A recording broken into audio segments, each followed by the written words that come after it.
And we're Daf Yomi Aleph, and 19a, brought the Mishnah. Where? Actually, I have to switch the name. It's a big page, Rabbi. Mishnah, Especially for some of us. Okay, more than others, admit is right. Too many difficult words. I need to try. It's gonna be big, It's not a hard out. multi-syllable words. You're gonna have trouble with more than two.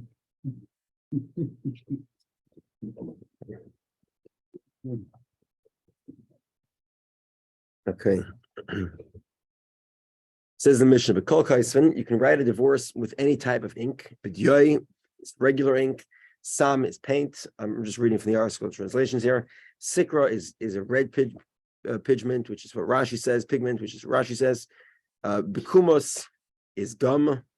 The kankantum is the article translates as copper sulfate. Anything that's permanent, and that's really the main point of the Mishnah.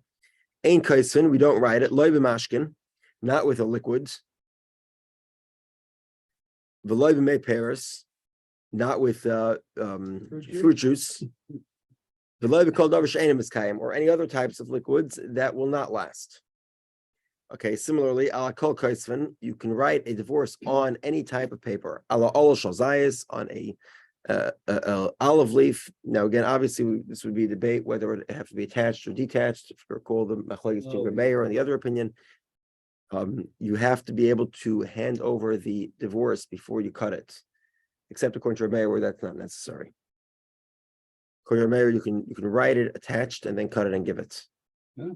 But anyway, regardless, if it's detached, everyone agrees you can do it. Va'ala karen shel para, you can write it on the horn of an ox. V'noitz nasa para, and you give her the ox. Al yad shel aved, on the hand of a slave. V'noitz nasa aved, you give her the slave. Rabbi Yossi says you cannot write on anything that's living or anything that's edible. Do you say you can't write on anything living or edible? So it's not really edible, it's food. Well, you can't write on anything living? Correct. Okay, but didn't you just say that she could write? So according to Rabbi Yossi, you would not be able to write it on a slave, or you would not be able to write it on an ox. Okay. That would not be permissible. Or the olive branch. Right. And similarly, you wouldn't be able to write it on a fruit by the foot. You know, where what they call fruit roll-ups. Oh. That wouldn't be kosher. Okay. Enjoy the evidence. Yeah. So now your kids will have more to eat. The evidence. Okay. So the Gemara wants to identify these items. First Gemara, Diyai is Diusa. It refers to Diyai is Diusa, Aramaic for black ink. Samo, Sam is Samo, which is Rashi says orpiment. Apparently, Rashi says the article says it's a yellow arsenic. It's derived from grassroots. Sikra, Amarab Rachana, Sakarta Shema. It's called Sakarta. And this is a red product. Kuma is kumos. It's a type of gum Arabic, which is used to make ink. Kankantum, what is kankantum? It's the shoemaker's blackening. It's another, I guess, it's some type of wax that used to blacken the shoes. Right. The article says it's copper sulfate, and okay. Anything that's permanent. So obviously the Mishnah gave you 5 examples. What else is an example of that which is permanent? The Mishnah is including. What's referring to?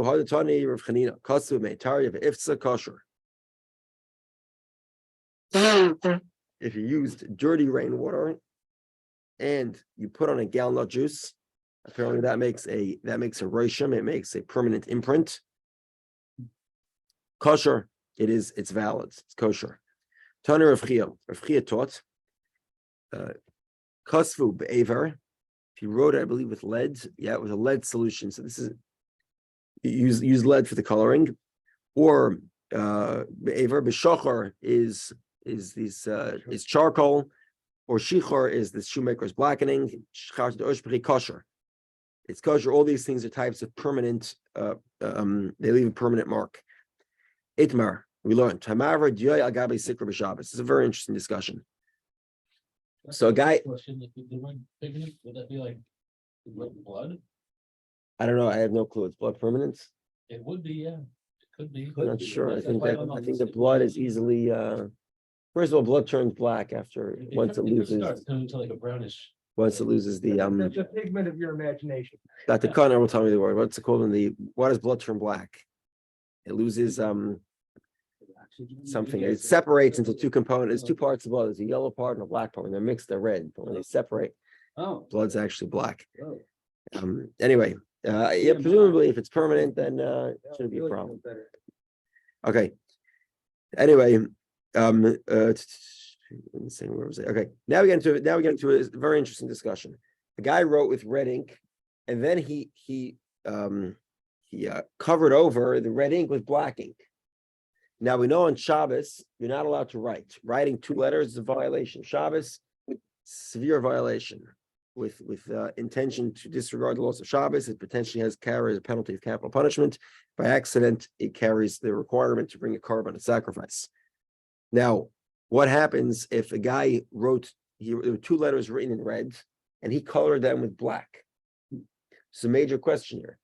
In a certain sense, well, he made it more permanent and more recognizable. And he wrote, exactly, so he just wrote right on top of the previous one. But on the other hand, he didn't do anything.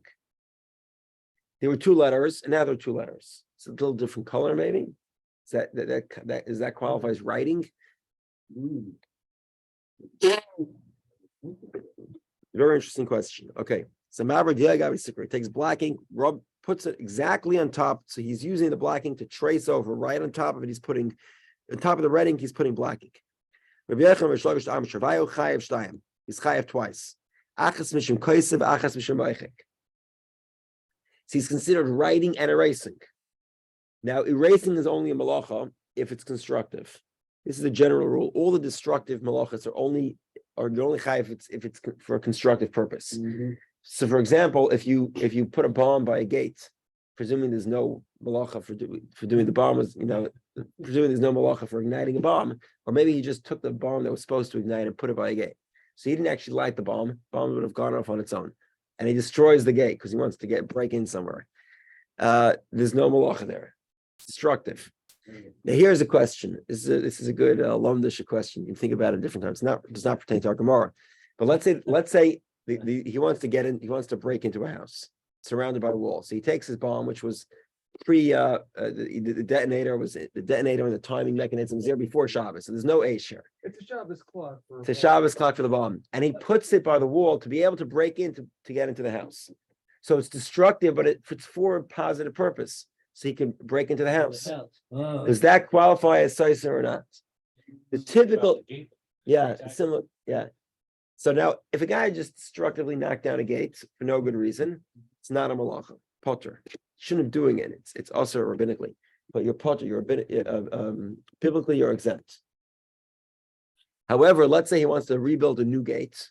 It's the classical example. Or there's very often something breaks, so a craftsman has to remove the damage. He has to file it off or sand it down to be able to put on a new repair. That's constructive. It's not destructive, even though he's removing material, but it's for a constructive purpose. So here also, he wants to make the lettering more prominent and visible, and he's using the erasure actually helps him write. So this is a positive form of erasing, and it's writing, both together.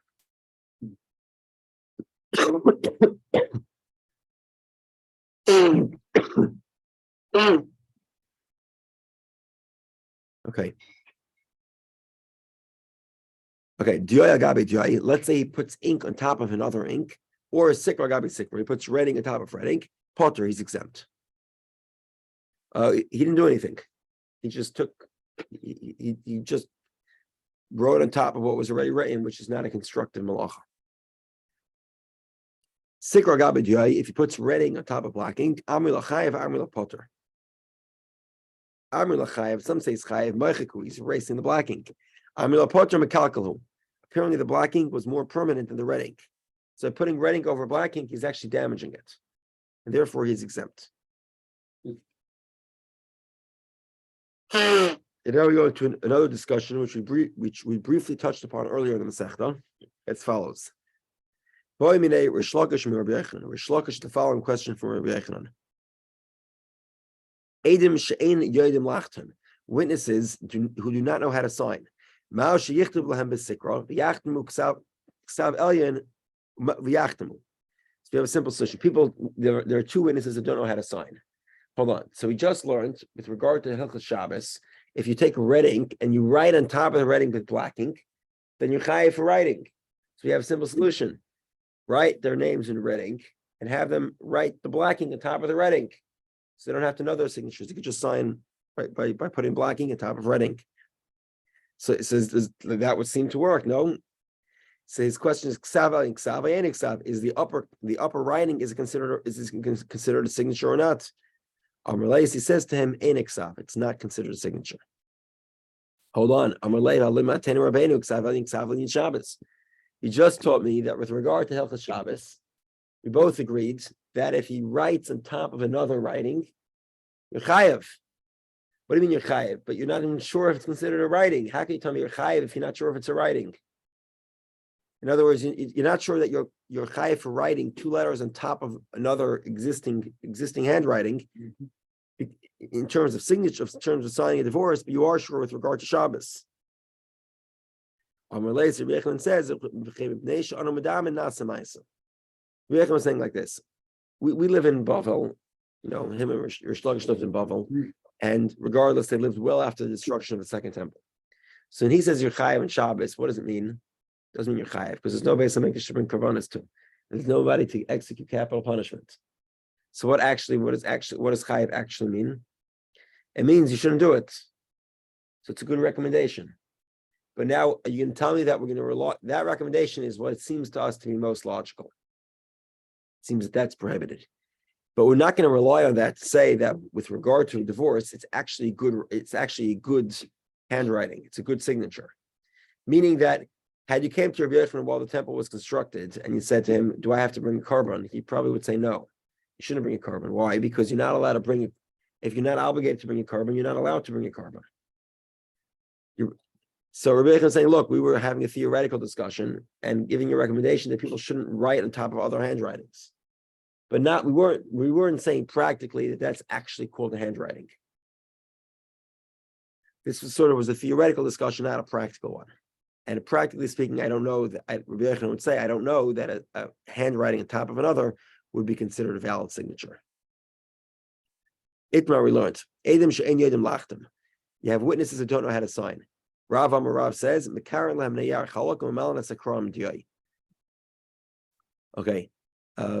just make sure I have this correctly. Let's give me 30 seconds.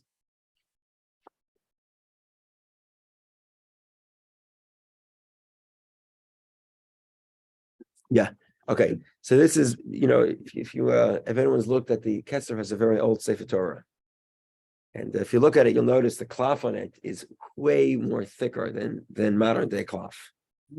Has a lot to do with advances in planing technology. We're able to remove very fine layers. But back in the day, cloth was very thick. It was so thick that, as a matter of fact, if you Sefer made a mistake, what he was able to do was he was able to remove the upper layer of cloth, dispose of a thin layer of cloth as a mistake, and just put it in the shemus and for burial. And it was continue writing on it without having to destroy the whole paper and dispose of it. So, what the simple solution here is you can actually in modern cloth, it's a little more difficult to etch. They do cert, but cert is not very deep. In older cloth, it's much easier. You can etch out the signatures, and you have the guy pour the ink, and perfect, easy signature. So that's a simple solution. You etch out the name, pour out the ink, and it's fine. Shmuel says, "Be'aver."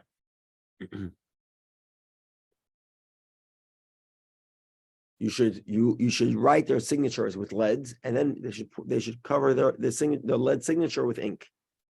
Gmara says, I'm saying you can't write with actual lead, because if you write with lead, that's a valid signature.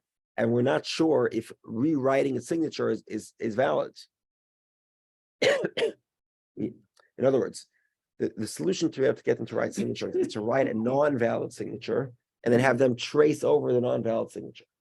So one solution is to etch it, pour the ink in. Shmuel's solution is no, write with a method that isn't considered permanent, and have them trace over a non-permanent signature, and then there you have a signature. But hold on a second, lead is not a good example because lead actually is a signature. Because Rav says if you write with lead, it's kosher. So Gemara says like we're talking about some sort of lead water, and that's black. I haven't been familiar using lead enough to be able to know that this is the case. Apparently, if you can put lead in water, and it sort of leaves like a temporary mark, but not a permanent one.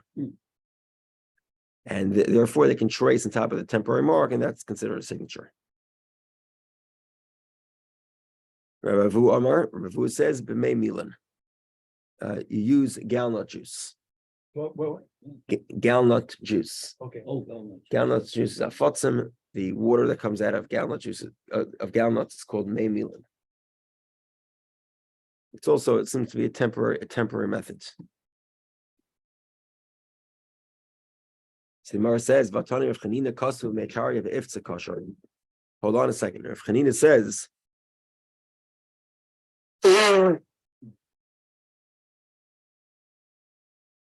if he wrote a divorce with either dirty rainwater or with galnut juice, it's kosher. So where it says like kasha, hard to off, it's hard to lay off. It's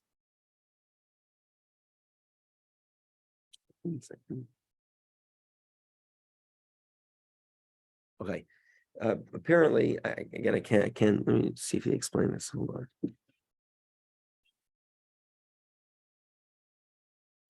Yeah. Okay.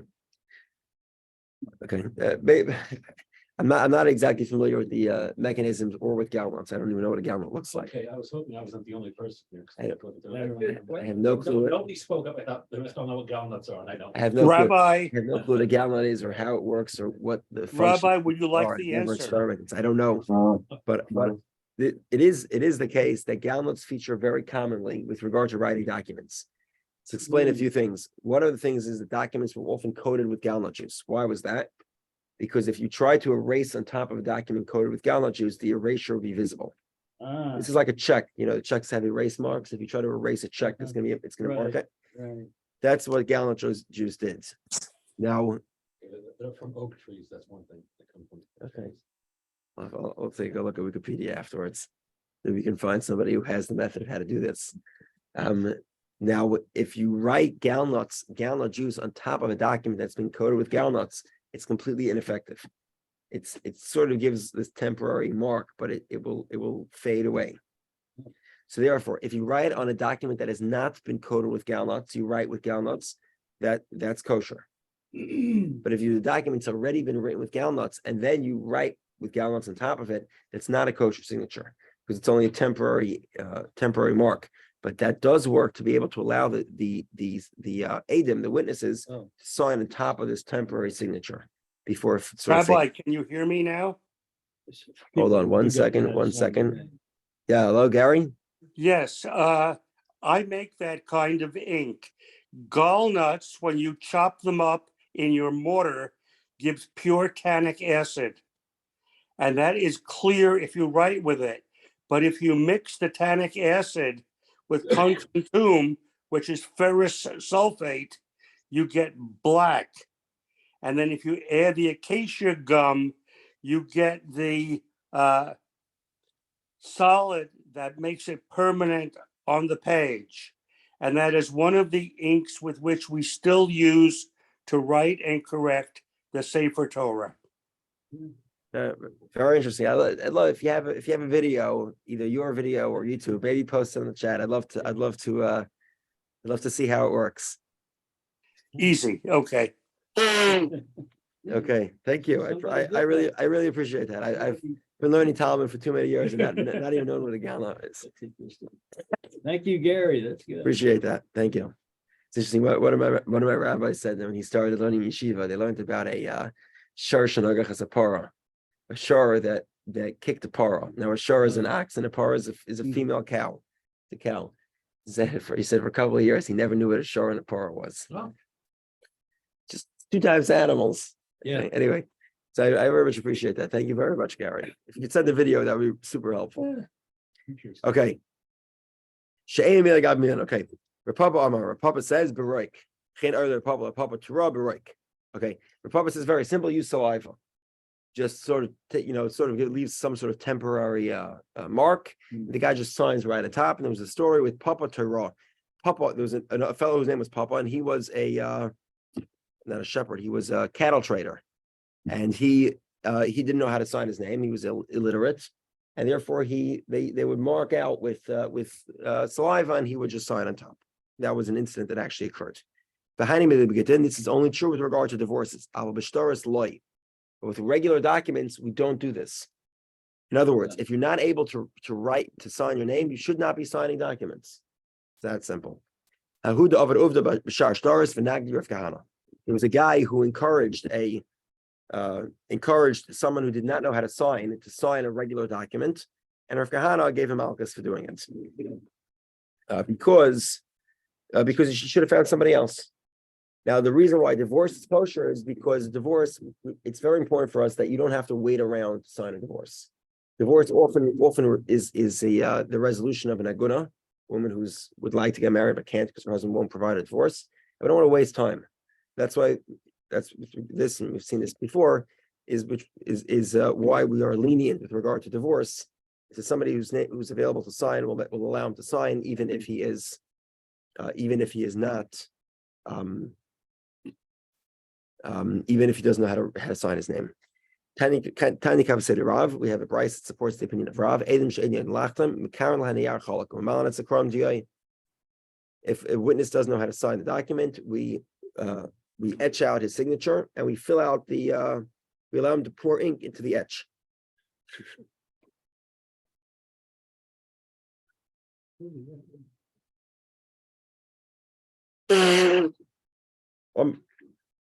Omer Shimon Gamliel said, when is this true with regards to a woman's divorce? Whether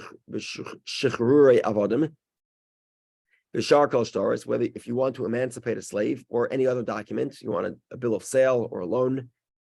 If they know how to read and sign, additional thing here, they have to know how to read also. I'll get to it in a moment. And they know how to sign chaisman. Then they could sign. If they don't know how to sign ein chaisman, they don't sign. So says, hold on a second. Kriya man shma. Who mentions reading the document? So Gemara says, no. This price is missing words. We mentioned this in the past when we saw this price previously in Daf Tes. This is what we learned. Witnesses that don't know how to sign, how to read the document, then we read the document for them. If they don't know how to sign, if they don't know how to sign, then we can etch. We etch out a signature. This is only true with regard to divorces. Emancipations and other types of documents. If they know how to read and sign, then we allow them to sign. But if not, we don't allow them to sign. So in other words, by a divorce, they need not know how to read or how to sign. However, by other documents, they need to know both how to read and also how to sign. Rabbi Lazar says, "My time to Rishon. What's the reason of Rishon? Why is he lenient with regard to divorce? So that the Jewish girls should not be stuck and be unable to remarry.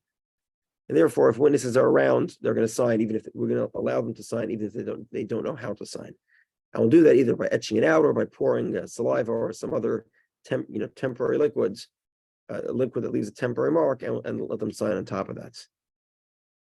Okay. Rava says, halacha Rav Shimon Gamliel, the halacha follows the opinion of Rav Shimon Gamliel. Rav Gamdan Shmei Rava Amar ain't halacha. According to Rav Gamdan, the name of Rava, the halacha does not follow Rav Shimon Gamliel. So Gemara says, hold on a second. Ve'ela command, so who does the halacha follow? Kirabonon.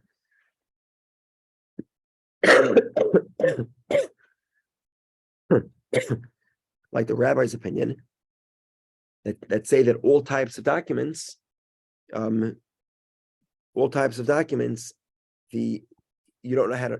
need not know how to either read or sign.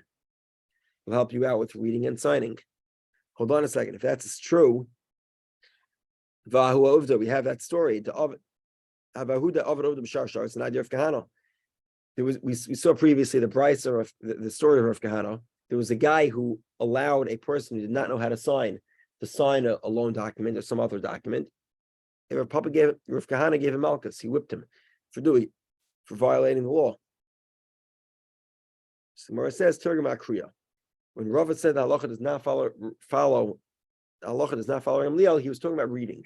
In other words, everyone agrees if you don't know how to sign, don't sign. Get somebody else to sign, unless it's a divorce. However, if you don't know how to read, Shimon Gamliel says you shouldn't be signing either.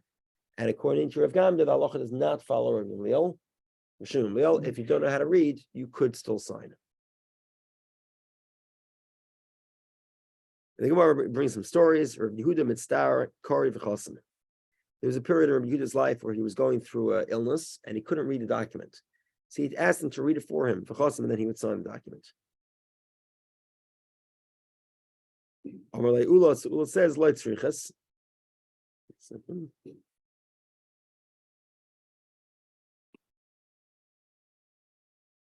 Ula said the same thing. You don't need to actually read it. The Rabbi Elazar married the Eretz Yisrael. Rabbi Elazar was called the master of Israel. Why was he called the master of Israel? Rashi brings that. Yeah, Rashi brings the Gemara. Nida talks about why he was called the master of Israel. But the great Rabbi Elazar, they would read the document and he would sign it. Not only that, Rav Nachman Sifra Daini v'chasim. Rav Nachman was the head of the court. It's mentioned in the Gemara numerous times, and he would sit there with his other judges, and they would read the document for him, and he would sign.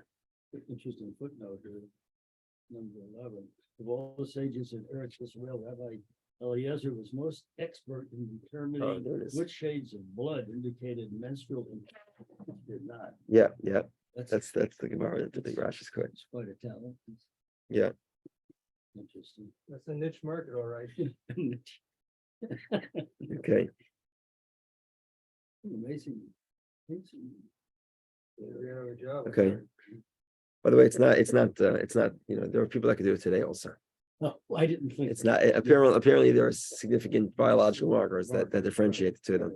Not that I know that they are no difference, but I know that it is clearly. Back then. Yeah. No, I think it's even visible to the naked eye. Oh. There are the way the blood shades is very different. Anyway, it's not that it's still obviously you just go. I think if I remember correctly, that Gemara. Now you quoted the Gemara.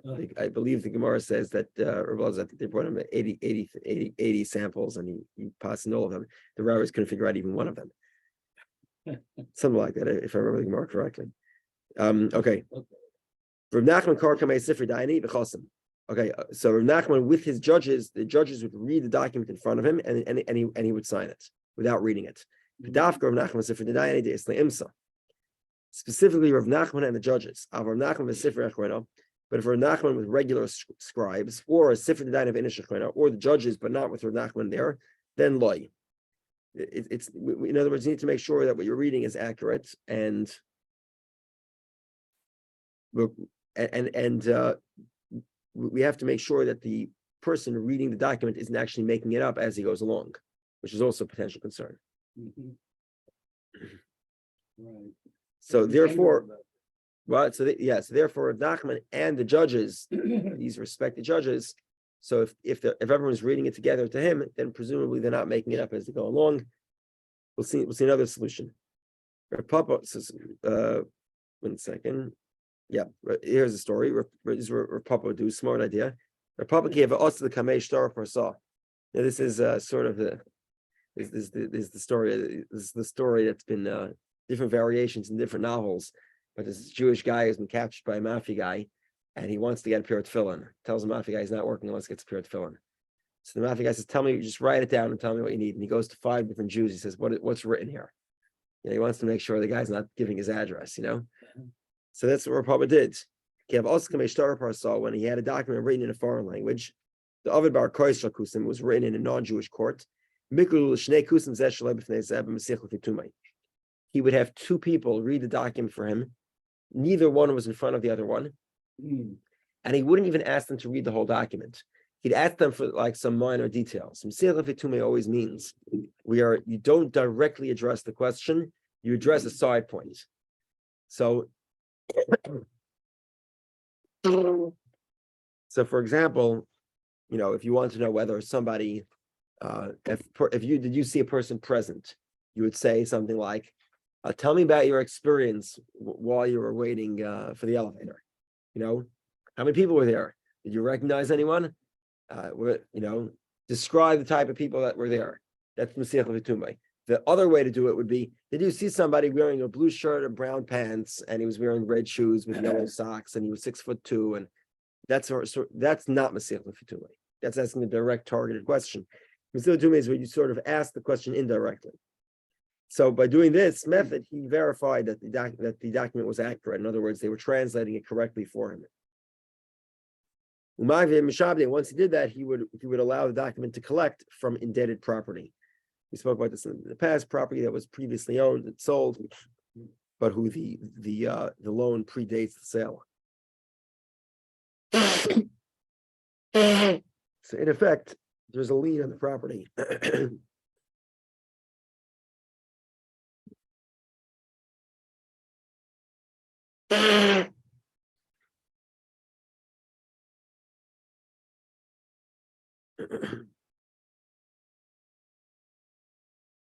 And the reason why he collected from indebted property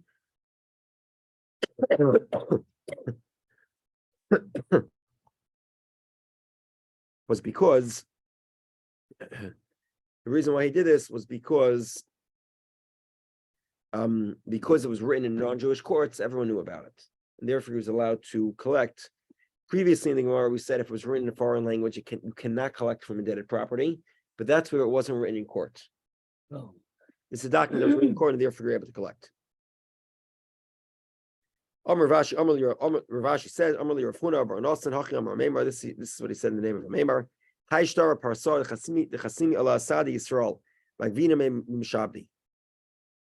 You have a document written in a foreign language, signed by Jewish witnesses, you can collect from indebted property. So the Gemara says, they don't know how to read the documents. The Gemara says, but they knew the foreign language.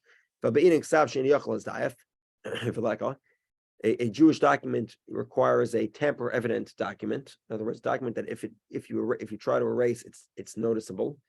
So the Gemara says, but if it's where they use this galna coding, and you can check and see that it wasn't erased. The Gemara says, you need to repeat something from the document subject in the last line. We mentioned that in the past. In the header, where they did. What's he telling you? The kolosh and kosher. That you can write in any language. Gemara says, Tanina, we already learned this. Get your ivris for Edav Yivanis.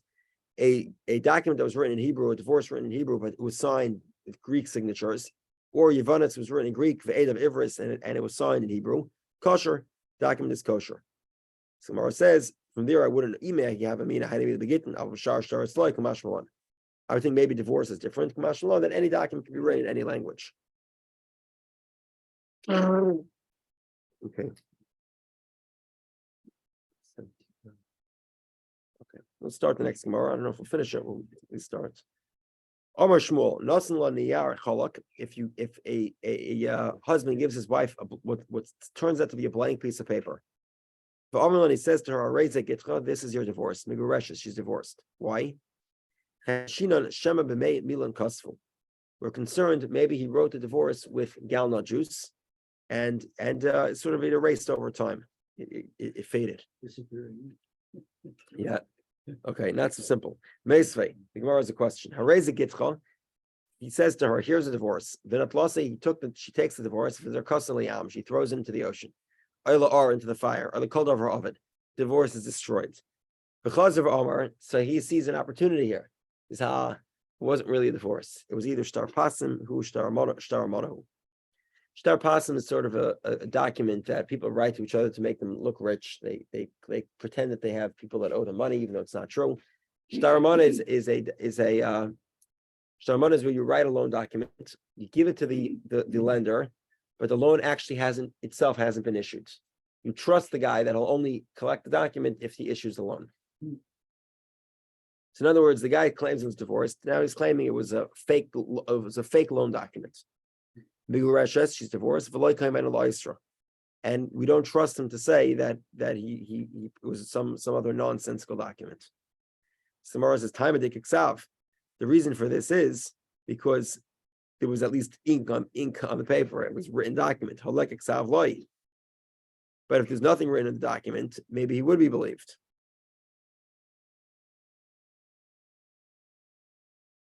In other words, because the Bryce here is talking about a document that had ink on it.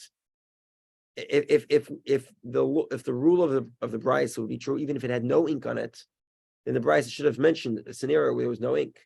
The Bryce says we're talking about a written document, and he says, "Oh, it wasn't actually a divorce that was written on it; it was something else that was written on it." Hold on, the Bryce could have said a document that had no writing in it at all, no writing at all. Gemara says you're right. Kikam Shmuel, but Kina lebemaya dinara. We check it with some other form of ink. Right here. The violet dye.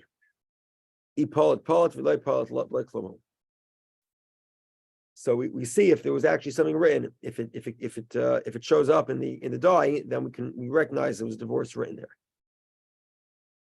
So Gemara says, okay, fine. So let's say it's visible that there actually was a divorce that was signed here. But now you know there's divorce. But how do you know that the divorce was visible at the time it was given? So Gemara says, you're right. Shmuel didn't say you're actually divorced. Shmuel says we suspect there's a divorce. We treat her as a suffix migurashes. Maybe it had faded, maybe it didn't fade. We don't know. We know there's a divorce because we checked it with the violet dye. Amar Ravina, Amar Le'amem,